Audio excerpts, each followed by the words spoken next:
Okay, guys, welcome back to Mr. Potter's DPM review. So, this time we're now moving on from government to Age of Contact.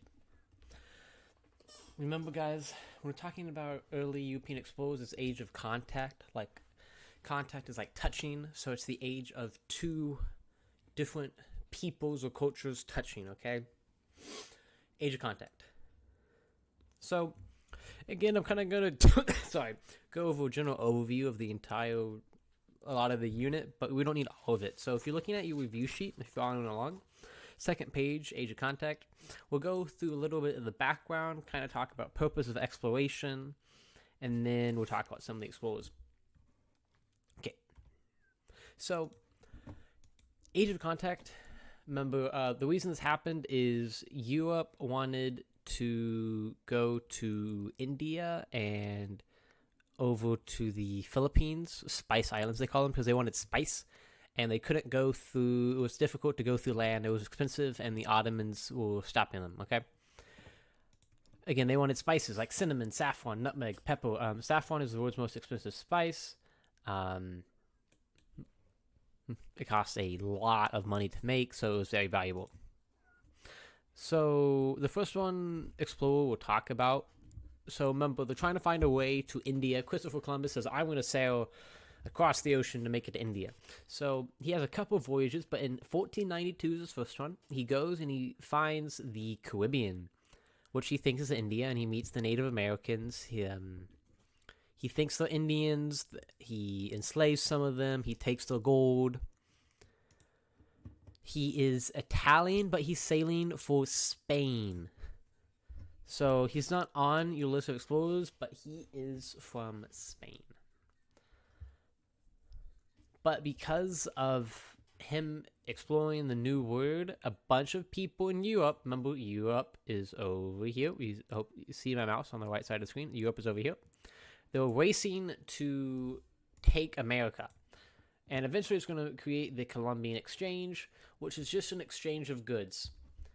I can draw because the arrows might be a little complicated. Remember, it's just goods coming. It's just goods traveling in a triangle.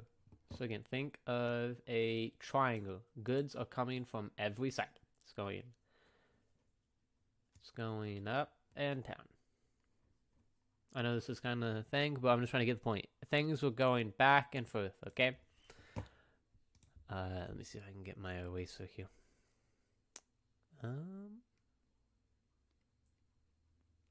I never thought this far, apparently. Okay. So, moving on. Again, here. This might help. Here it is. So you have stuff going from the New Word to Old Word. You have like a lot of vegetables and fruits out on there. Come over here. You have a lot of vegetables, fruits, diseases, livestock come from the old world, come to the new world. Again, just coming in and out. Okay. So purpose for exploration. Remember, they have spices. They also want gold, God, and glory. So remember, gold is wealth. It doesn't mean just gold. By gold, it could mean silver. It could mean emeralds, rubies, jewels, anything that's going to bring wealth to their country, okay? God, they're very Catholic, okay? And they want to spread Christianity, or their version of Christianity, Catholicism, all to the Native Americans. You know, like, go, we're Catholic, Catholic's the best, let's go. Glory, they want to claim the most land for their country. We are the best country. We have the most land. Woohoo. Yeah. Like as it says here, they want power. They want fame. They want their country to be the best country. So that's the reason for exploration. Gold, God, glory, okay? Simple as that. Okay, talking about the explorers. Okay, first one, we have Cortez. Let's see. Do we need to talk about Cortez? I'll just go over Cortez real quick. We don't need to talk about him too much. Did I delete? Okay, whatever. Hold on. So, Cortez, 1519. He comes, as you see on the map here, he comes to Mexico, and he finds the Aztecs. He he fights the Aztecs, and through disease and allies, he actually beats the Aztecs, and he destroys the Aztec civilization and takes over. He took all the gold from the Aztecs back to Spain. So Hernan Cortez took the Aztecs. Okay, we have Padeta. I think it's Padeta. I'm sorry if I mispronounced that. Okay, same time as Cortez. Okay, he actually knew Cortez. This is going to be our first map of Texas, okay? That's what's important, is he was the first one to map Texas. So, Padeta map. I don't really know a good way to help you remember that, like the other lectures, but Padeta map. He went on the coast, and he was the first one to map it, okay? That's what's important. First European to explore Texas coast. So, oh, he's still here. Good. Okay, Cabeza de Vaca. So, Cabeza de Vaca, some people get a little confused. So he, if you follow the arrows, he came and he went to Cuba, and then he got to Florida. They crash landed. They built a boat. They tried to sail back to Mexico. They crash landed in Galveston. Most of his men die. He lives with the Indians for years, and he eventually leaves, and he makes his way all the way back to Mexico, and then eventually he'll go back to Spain. So he survived by living with the Kawankwa, remember the Native Americans we talked about in the other lecture. Doesn't really matter. We don't really need to know he became a shaman. What's big? Okay, this is important. Big thing. When he went back to Spain, he wrote he wrote a journal about his time with the Native Americans. So he heard all these stories and tales. So he goes to Spain and he's like, listen, guys, I was with the natives and they told me about these 7 cities of gold, and like, just trust me, dude. It's there. And everyone's like, those 7 cities made of gold, I am going to get loaded. So they all get on ships, and it reignites people coming and exploring Texas, because they're like, oh my gosh, dude, 7 cities of gold?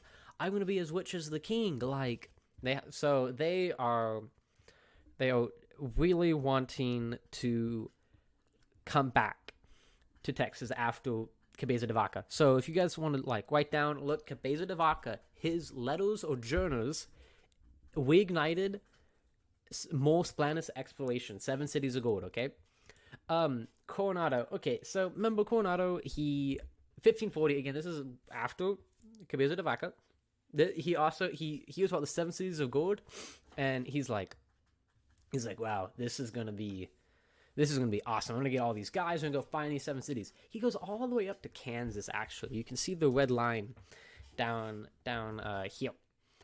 And he goes to Arizona. He actually finds the Grand Canyon, and he goes into Texas, Oklahoma, Kansas, New Mexico, in modern day. Let's see. So, did he find gold? No, but he did explore a lot of southern United States, so central southern United States. So that's important, is that he found all this land, okay? That's really all you need to know, okay? So that's Padeta de Vaca. We don't really Onate, he made El Paso. That's about all you need to know. You don't really know. Okay, important. La Salle. So here's what's important. So I forgot to mention, if we go back, Padeta, Spanish. Okay. Let's see, what's Cabeza de Vaca? Cabeza de Vaca, he is Spanish. And guess what? Coronado, Spanish. The only one who's not Spanish is going to be La Salle. This is the French flag. He is French, okay? So, just remember that, okay? He's French. Remember, he goes down the Mississippi, okay? 1682, way after all, guys. It's been like 100 years since the last guys, okay? He goes down the Mississippi, and he's like, guys, I claim all this Mississippi for King Louis. Woohoo! He's like, this is for my king. He goes back, he's like, listen, king, I claimed all this land for you. Can I have, like, some guys and we go live there? And the king was like, you know what? Yeah, sure. So he sails back, but due to his annoying nature, they land in this area, okay? Near Galveston, okay? In the Galveston area. way off from the Mississippi. And because he's in Texas, they make a colony there, okay? Fort St. Louis. If you guys remember, he was killed by his own men for being annoying. And after that, the Spanish heard about this and they went to go find out the camp, but it was already destroyed. But they're like, oh no, the French are trying to claim Texas. We need to settle people in Texas because we don't want to lose our land to the French. So, for La Salle, French, make sure you write down he's French, tried to set up a settlement, failed, made Spanish interested in Texas again. That's what's important, okay? Texas was claimed by 2 nations. What were they? We just talked about them. We only talked about 2 so far. Spanish, French. Spanish, French. So, look here. So, as you see, Spanish and French. Green is French, orange is Spanish. As you see, there was many conflicting territorial claims in the United States. Spain said, this is ours, and France was like, no, we own it. There had many problems over the years. But this did lead, we're not going to talk about it really on our review, but remember, this led to the mission system that failed, okay? The missions, they tried to put missions in El Paso. They had the famous one in the Alamo, which is still here today. They had one in Nacogdoches. So remember, they did try to do missions, but they failed. So this one is a lot shorter than the other lectures. Just a quick review. So purpose of colonization. Remember, we had gold, God, and glory. They wanted wealth. They wanted to spread their religion. Pineda, remember, map. Pineda made a map. In 1519, Pineda made a map.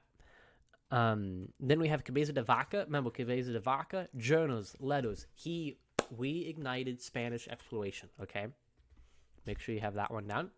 Coronado, he did a lot of exploring, found no gold, but found a lot of landmarks, found a lot of interesting things in America. And then La Salle, our French man, French boy. He's French. He set up a failed colony in Texas, and we ignited Spanish interest in Texas, okay? And remember who were the 2 countries? France and Spain, okay? Spanish and Spain are the same thing. Some people, I've talked to some people and they're confused about that. Spanish are people from Spain, okay? Just so you guys know. Next time, I think our lecture, we will cover Mexican national era. And then we might get into events leading to the revolution too. But I've already talked about events leading to the revolution, so I'll probably just give you guys that lecture again. I might redo it. But yeah, next time we'll do Mexican National Era. Just stay tuned for that one. If you have any questions, remember, ask Coach Jones, Miss Belamovich, Mr. Atkins, or me, Mr. Pardo, if you see me. So ask questions. Don't wait till the day of the DPM. Ask what you can, okay? Have a good day, guys.